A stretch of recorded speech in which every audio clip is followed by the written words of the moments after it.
Right, this is your recording for week one's revision session. Now, this is for the people who didn't arrive, and also for those who would like to watch it again.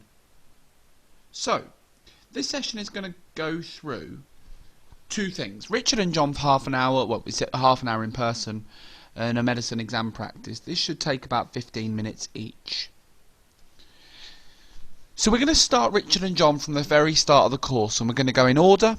So the first thing I'm going to briefly go through is Richard and John and the medieval town. Now, don't forget, for King Richard and King John, we look at the years 1189 to 1216, and the first unit is looking at what life was like in the Middle Ages. So, the medieval town.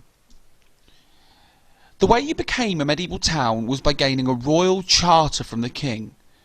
So this means that the town was free and from the local lord. Now, if you gained a royal charter, you would be exempt from certain taxes, but you also had to pay certain taxes when the king demanded it. Usually towns with the most importance would get a royal charter. Towns also had something called guilds. Now, a membership of a guild basically meant that a tradesman had an unrestricted right to trade on the town. So basically a guild is like a special group of workers that do certain jobs. So you'd have a guild of the carpenters, a guild of bakers. If you weren't a member of the guild, you weren't allowed to do your job. You weren't allowed to sell your goods in a town. Now, obviously, to join a guild, you had to be a skilled tradesperson, but you also had to pay a membership fee. This membership fee would be split, and part of the money would go to the king. Towns also had markets. They had a weekly market, which was an important part of the revenue that the king would make. This was because money was charged on top of buying and selling goods. These were known as tolls. On top of this, the king would also make a lot of money from the toll bridges on the way to towns. So people would be charged to go through certain areas, and this would be charged to the people who were making their way to the town, and a percentage of the money would go to the king. Traders also had to pay rent for the stall, which would make market towns very, very rich. Basically like a car boot sale, but on a much grander scale. One of the biggest revenue makers for the king every year was the annual fair. Now, an annual fair was where people from all around the country and also the world would come and trade goods. It was a big festival where the first few days would be merrymaking, but they were usually held on important religious days.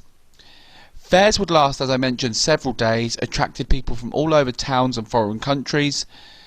But to hold an annual fair, you would have to pay a significant amount of money to the king.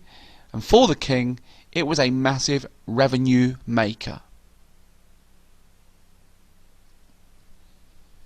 The next one we're going to go through is the medieval village. Now, a medieval village is obviously very different to the town. In regards to the money it makes, it's still pretty important.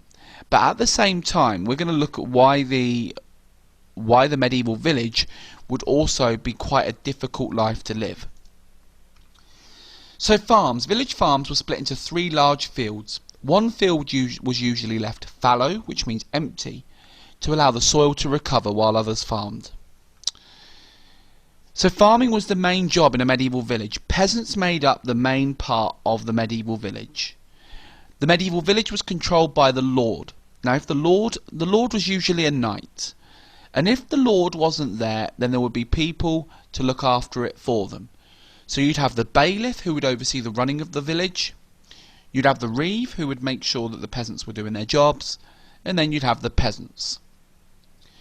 Now, once you grow crops, the villeins, the peasants, would have to take the crops to the mill to be grounded, and they had to pay a fee to use this to the lord of the manor, and that fee might end up being going to the king.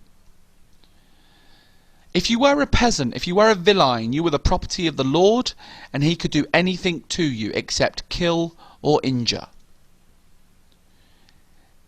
As I've mentioned, the work in the village. Now, the village was also known as the manorial estate. It was supervised by a reeve. The reeve checked how much work the peasants did, and if the peasant didn't do enough, they'd have to report it to the bailiff or the lord. The peasants had a really poor life. They lived in cruck houses which were made from mud and dung. On top of this, if the peasant was lucky enough to have an animal, they would share their cruck house with that animal so nobody stole it. And the villagers also had to pay a certain amount of money to the church, and this was known as a tithe, which was 10% of what they made in either crops or money. Now, the worst off kind of peasant was the villein. There were also two more types of peasant, known as the cottars, who would work 2 to 3 days a week, and the freeman. A freeman was not tied to the lord, and they would pay rent on their plot of land. The next thing we're going to look at is the job of a medieval king. What did a medieval king do to keep the country going? Firstly, they had to attend important rituals. Now, a ritual means they had to do it, and this was to reinforce his power, his authority.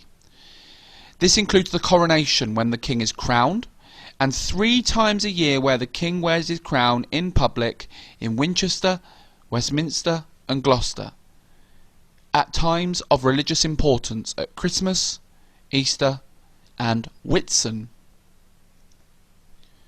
He also had to protect his kingdom from foreign attack and civil wars. If the king was weak, then the chance of a foreign attack and civil war was high. For example, the reign of King John. The king also had the duty to make sure that peace was restored in the country and peace was kept. He did this by hearing and making judgments. He was the lawmaker, so he had to go around and deal with issues between barons, and he had to show fairness and mercy in his judgments. And this links to this itinerant kingship. Itinerant kingship is a travelling court which helped the king build relationships with his most important barons by meeting them and also staying in their castles. The king also had the duty to reward those who served him well to create a strong and stable country. So the people below the king, the barons, expected the king to use patronage to create a strong country, to reward the people below him so that there wasn't any unhappiness. Once again, Richard did that very well. However, King John did not do this well enough. He caused a lot of issues between himself and the barons. Another really important aspect in Richard and John in this course was the importance of religion. Now, religion underpinned everything in society. We were a very religious society as a whole, and the king had to be a good Christian. So the person who was in charge of Christianity as a whole was the Pope. He was seen to be God's voice on earth, and it meant that to many people he was more important than the king. So as a king, it was important they had a good relationship with the Pope. The church did things such as marriages, baptisms, funerals, and they held mass. All of these ceremonies were vital to those people that wanted to go to heaven. The church owned about 20% of land in Britain, which made the church very wealthy due to the profit they got from farming. The Chancellor of the King, so the person that advised the king, was always a member of the church, which gave the church a big influence over the king's decisions, but also to make sure that the king and church were on the same wavelength. And bishops were vassals of the king, so bishops would be given land, and they controlled an area of land called a diocese. Some of these caused conflict between bishops' loyalty to the king or pope, and some of these bishops might potentially aim to gain further power for themselves. So this is the first week of your Richard and John revision. There will be a separate week 1 video for the medicine revision.